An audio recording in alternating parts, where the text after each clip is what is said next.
আসসালামু আলাইকুম viewers, welcome to my channel. আশা করি আপনারা সবাই ভালো আছেন। আজকে আমি এসেছি আরও একটি নতুন রেসিপি নিয়ে। আমি আজকে আপনাদেরকে দেখাবো সুজি দিয়ে পিঠা বানানো। বিকেলে নাস্তার জন্য অথবা ঝটপট অতিথি আপ্যায়নের জন্য এই রেসিপিটি আশা করি সবার ভালো লাগবে। ঘরে থাকা 2 থেকে 3টি উপকরণ দিয়েই এই সহজ পিঠাটি বানানো যায়। এই পিঠাটি বানানোর জন্য এখানে আমি একটি মাঝারি সাইজের বোলে একটি ডিম ভালোভাবে ফেটিয়ে নিব। এরপর এখানে আমি হাফ কাপ চিনি দিয়ে দিব।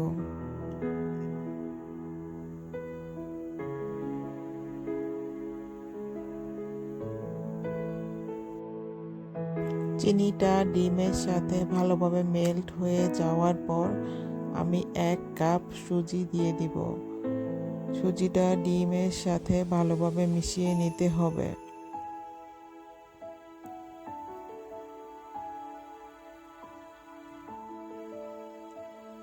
মেশানো হয়ে গেলে আমি ফ্রেশ কুড়ানো নারিকেল দিয়ে দিব এর মধ্যে। আমি হাফ কাপের থেকেও একটু কম এখানে নারিকেল দিয়ে দিয়েছি। আপনারা চাইলে কম বেশি দিতে পারেন, তবে নারিকেলের জন্য পিঠার টেস্টটা অনেকটা চেঞ্জ হয়ে যায়। আমার কাছে নারিকেলের ফ্লেভারটা অনেক ভালো লাগে, তাই আমি নারিকেল দিয়ে দিয়েছি।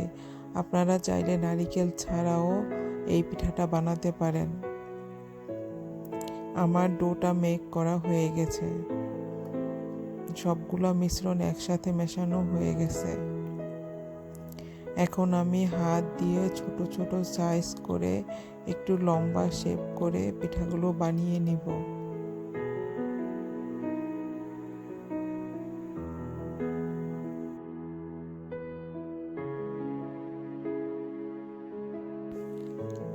আপনারা চাইলে গোল করেও বানাতে পারেন বা এই শেপটাও আরেকটু বড় করে বানাতে পারেন, বাট আমার কাছে এই সাইজ এবং এই শেপটা ভালো লাগে, তাই আমি এভাবে বানিয়ে নিয়েছি। এখন এখানে আমি একটা হাঁড়িতে 3 কাপ পরিমাণ তেল নিয়ে মিডিয়াম আঁচে গরম করে নেব। তেলটা গরম হয়ে গেলে আমি পিঠাগুলো তেলের মধ্যে আস্তে আস্তে দিয়ে দিব।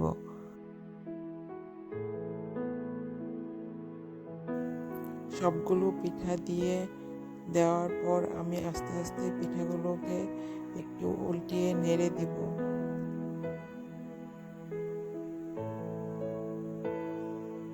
দেখেন আমার পিঠাগুলো ব্রাউন কালার হয়ে যাচ্ছে। চুলার আঁচটা মিডিয়াম করে রাখতে হবে, না হলে পিঠার উপরের দিকটা পুড়ে যাবে, ভিতরের দিকটা কাঁচাই থেকে যাবে। আমার পিঠাগুলো অলমোস্ট হয়ে গেছে। এখন আমি পিঠাগুলো তেল ঝরিয়ে তুলে নেব।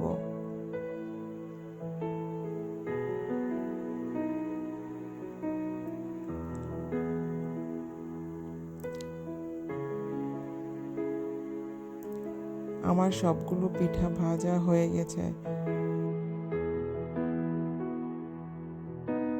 আমি দেখিয়ে দিচ্ছি পিঠার ভিতরের সাইডটি।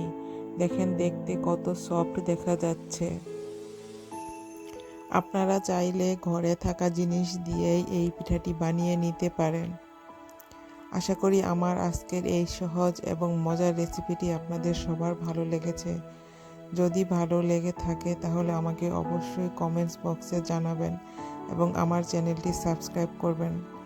ধন্যবাদ সবাইকে আমার ভিডিওটি দেখার জন্য।